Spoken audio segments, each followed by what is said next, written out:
السلام علیکم۔ آج جمعہ ہے، اگست کی 5 تاریخ۔ پاکستان میں اس وقت شام کے 7، بھارت میں 7:30، اور یہاں ہمارے اسٹوڈیوز کی گھڑیوں میں صبح کے 10 بج رہے ہیں۔ وائس آف امریکہ واشنگٹن کی اردو سروس سے میں ہوں خالد حمید، خبروں کے ایک بلٹن کے ساتھ آغاز کرتے ہیں۔ پہلے پاکستان، بھارت اور افغانستان سے ملنے والی خبروں سے۔ بھارت کے زیر انتظام کشمیر کی نیم خود مختار حیثیت کو ختم کرنے اور ریاست کو 2 حصوں میں تقسیم کر کے انہیں براہ راست وفاق کے کنٹرول والے علاقے بنانے کے نئی دہلی کے اقدامات کے 3 سال مکمل ہونے کے موقع پر جمعے کو اپوزیشن جماعتوں نے دارالحکومت سری نگر میں احتجاجی مظاہرے کیے۔ حزب اختلاف کی جماعتوں کا موقف ہے کہ 5 اگست سن 2019 کے بعد بھارت کے زیر انتظام کشمیر کی صورتحال ابتر ہوئی ہے، جبکہ حکمراں جماعت بھارتیہ جنتا پارٹی حالات میں بہتری کے دعوے کر رہی ہے۔ جمعے کو پاکستان میں کشمیری عوام کے ساتھ اظہار یکجہتی کے لیے یوم استحصال کشمیر منایا گیا۔ اسی مناسبت سے اپنے پیغام میں وزیر خارجہ بلاول بھٹو زرداری نے الزام عائد کیا کہ بھارت کشمیر کی آبادیات کو تبدیل کرنے کی کوشش کے طور پر وہاں یک طرفہ اقدامات کر رہا ہے۔ انہوں نے کہا کہ گزشتہ 3 برس کے دوران پیش آنے والے واقعات سے یہ بات بالکل واضح ہو گئی ہے کہ بھارت جموں کشمیر کی آبادیات کو تبدیل کرنے کے اپنے ناپاک منصوبے کو پایہ تکمیل تک پہنچانے کے لیے بے لگام کوششیں جاری رکھے ہوئے ہے۔ اس حوالے سے پاکستان کے دفتر خارجہ نے بھی ایک بیان میں دعویٰ کیا کہ 3 برس کے دوران بھارتی سیکیورٹی فورسز نے 660 کشمیریوں کو ہلاک کیا۔ ترجمان نے بھارتی کشمیر میں مبینہ ماورائے عدالت ہلاکتوں اور تشدد پر بھی اظہار تشویش کیا اور کہا کہ علاقے میں انسانی حقوق کی بڑے پیمانے پر خلاف ورزیاں ہو رہی ہیں، جبکہ صحافیوں اور انسانی حقوق کے کارکنوں کو بھی اپنے فرائض کی انجام دہی میں مشکلات کا سامنا ہے۔ بھارتی حکومت نے تاحال پاکستان کے وزیر خارجہ اور دفتر خارجہ کے ترجمان کے ان بیانات پر کوئی رد عمل ظاہر نہیں کیا۔ تاہم بی جے پی کے لیڈر رویندر رینا نے وائس آف امریکہ کے ساتھ گفتگو میں کہا کہ یہ الزام کہ بھارت جموں کشمیر کی آبادیات کو تبدیل کر کے اس کی مسلم اکثریتی حیثیت کو بدلنا چاہتا ہے، محض ایک بھونڈا پروپیگنڈا ہے۔ پاکستان کی حکومت نے جمعرات کو ایک بار پھر ملک بھر کے تاجروں پر عائد فکس ٹیکس کے خاتمے کا اعلان کر دیا۔ وزیر خزانہ مفتاح اسماعیل نے وفاقی دارالحکومت اسلام آباد میں تاجروں کے ساتھ مذاکرات کے بعد اس کا اعلان کیا۔ وفاقی حکومت نے اس سال بجٹ میں فکس ٹیکس نظام کے ذریعے خوردہ فروشوں یعنی ریٹیلرز سے تقریباً 42 ارب روپے اکٹھا کرنے کا ارادہ ظاہر کیا تھا، لیکن وفاقی وزیر نے دعویٰ کیا کہ اس مد میں فکس ٹیکس جمع نہ ہونے سے محصولات کی وصولی میں صرف 7 ارب روپے کا حقیقی نقصان ہوگا۔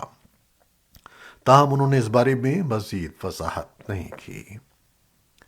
پاکستان کے صوبہ بلوچستان میں مانسون کی حالیہ بارشوں سے ہونے والی ہلاکتوں کی تعداد 170 تک پہنچ گئی ہے، جبکہ 1000 سے زائد افراد زخمی ہوئے ہیں۔ امدادی کارروائیوں میں مصروف اداروں کو خدشہ ہے کہ سیلابی ریلوں میں بڑی تعداد میں لوگوں کے لاپتہ ہونے کے باعث ہلاکتوں کی تعداد میں مزید اضافہ ہو سکتا ہے۔ صوبے میں سب سے زیادہ انسانی جانوں کا ضیاع مرکزی شہر کوئٹہ میں ہوا ہے، جہاں سرکاری اعداد و شمار کے مطابق اب تک 20 افراد ہلاک ہو چکے ہیں۔ ہلاکتوں میں دوسرے نمبر پر بلوچستان کا ضلع لسبیلا ہے، جہاں اب تک 16 افراد موت کا شکار ہو گئے ہیں۔ پی ڈی ایم بلوچستان کے شعبہ ایمرجنسی سیل کے انچارج محمد اسلم نے وائس آف امریکہ کو بتایا کہ متاثرہ علاقوں میں ریسکیو اور ریلیف کا کام جاری ہے اور پی ڈی ایم اے کے رضاکار ضلعی انتظامیہ کے ہمراہ متاثرہ علاقوں میں موجود ہیں۔ بھارت کی اصل اپوزیشن جماعت کانگریس کی جانب سے سینئر رہنما راہل گاندھی کی قیادت میں مہنگائی، بے روزگاری اور ضروری اشیاء پر ٹیکس کے خلاف جمعے کو ملک گیر احتجاج کیا گیا۔ اس موقع پر پولیس نے راہل اور پرینکا گاندھی اور کانگریس کے کم از کم 64 ارکان پارلیمنٹ سمیت 200 سے زائد رہنماؤں کو حراست میں لے لیا۔ کانگریس رہنما پارلیمنٹ ہاؤس سے راشٹرپتی بھون تک مارچ کرنا چاہتے تھے۔ انہوں نے وزیر اعظم کی رہائش گاہ کے گھیراؤ کا بھی اعلان کیا ہوا تھا، لیکن دہلی پولیس نے پارلیمنٹ کے آس پاس دفعہ 144 نافذ کر کے احتجاج پر پابندی عائد کر دی تھی۔ کانگریس کا بیشتر رہنما سیاہ کپڑوں میں ملبوس تھے۔ سونیا گاندھی نے بھی سیاہ لباس میں کچھ دیر تک پارلیمنٹ کے باہر احتجاج میں حصہ لیا۔ ملک کی دوسری ریاستوں میں بھی کانگریس رہنماؤں اور کارکنوں نے احتجاج کیا۔ امریکی وزیر خارجہ اینٹونی بلنکن کا کہنا ہے کہ جمعرات کو کمبوڈیا میں آسیان کانفرنس کے موقع پر قطر کے وزیر خارجہ ثانی کے ساتھ اچھی ملاقات ہوئی اور مشترکہ علاقائی اور عالمی چیلنجوں کے حوالے سے ان سے بات چیت ہوئی۔ انہوں نے کہا کہ میں نے ایران اور افغانستان کی سفارتکاری میں قطر کی مسلسل مدد پر ان کا شکریہ ادا کیا۔ ایک پاکستانی صحافی انس ملک کو جو جمعرات کی دوپہر سے کابل میں لاپتہ تھے، جمعے کی صبح رہا کر دیا گیا۔ انس ملک نے اپنے ٹویٹر پیج پر لکھا ہے کہ میں واپس آ گیا ہوں، لیکن طالبان کے ہاتھوں گرفتاری کے بارے میں انہوں نے تفصیلات نہیں بتائیں۔ افغانستان میں پاکستان کے سفیر منصور احمد خان نے ایک ٹویٹ میں کہا کہ پاکستانی صحافی انس ملک سے میں نے فون پر مختصر بات کی ہے، وہ کابل میں ہیں اور محفوظ ہیں۔ انہوں نے کہا کہ جمعے کی صبح انس ملک سے بات ہوئی، لیکن سفیر نے یہ نہیں بتایا کہ وہ کابل میں کہاں ہیں۔ انہوں نے کہا کہ سفارت خانہ ان کے ساتھ رابطے میں رہے گا۔ انس ملک نے اپنے ٹویٹر پر لکھا کہ وہ کابل کے سقوط کی پہلی برسی کی کوریج کے لیے کابل آئے تھے۔ ایک اور پاکستانی صحافی نے بتایا کہ انس ملک شیرپور میں اس گھر کے قریب لاپتہ ہوئے جہاں القاعدہ رہنما کو قتل کیا گیا تھا۔ انس ملک اسلام آباد سے انڈیا کے ویون ٹی وی چینل کے لیے کام کرتے ہیں۔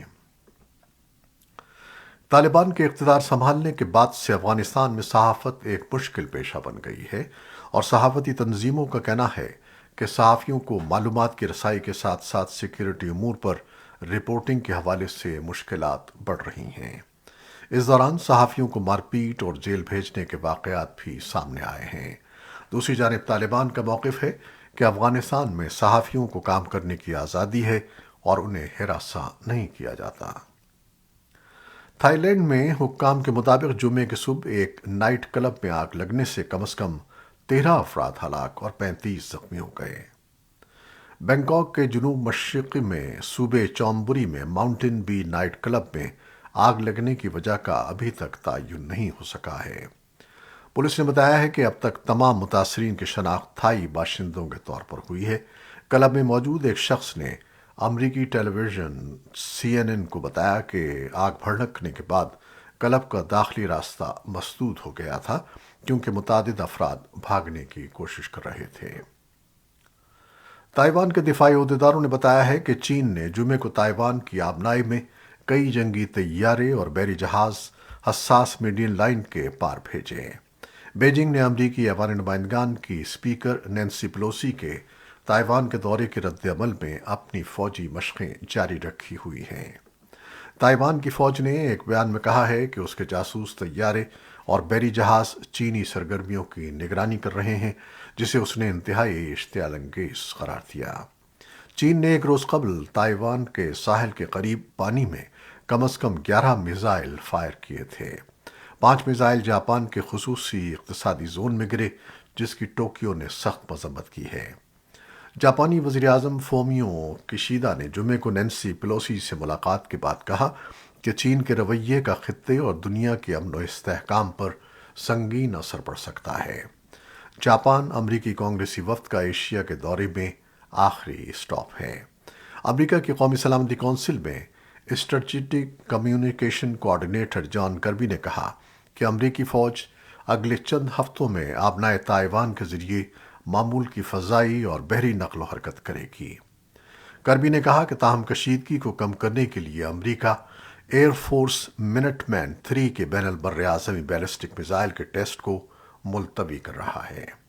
تائیوان کی صدر سائی انگ وین نے جمعرات کو ایک ویڈیو خطاب میں کہا کہ تائیوان کی افواج پرامن ہیں اور جلد بازی میں کام نہیں کریں گی۔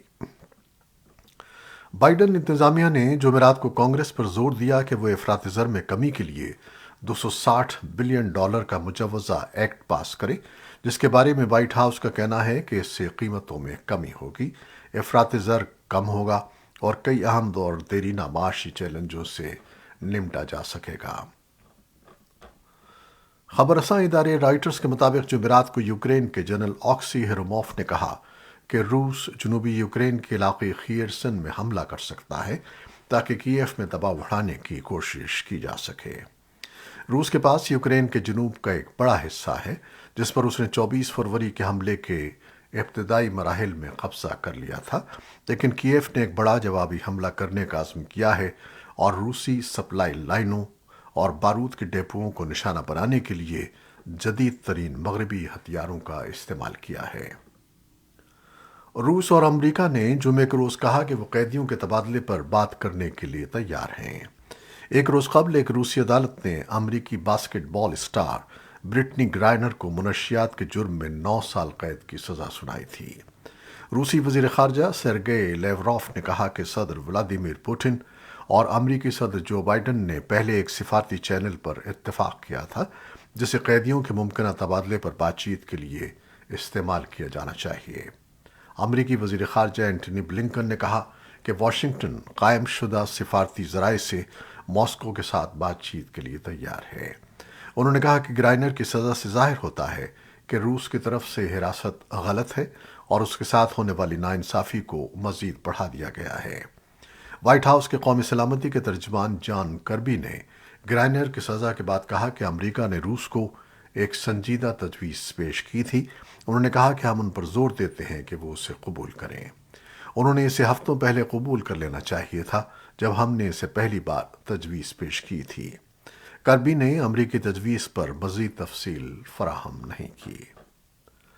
ایران، امریکہ اور یورپی یونین کے مذاکرات کاروں نے تہران کے ساتھ کیے گئے متاثرہ جوہری معاہدے پر مہینوں پر محیط بالواسطہ بات چیت دوبارہ شروع کر دی ہے۔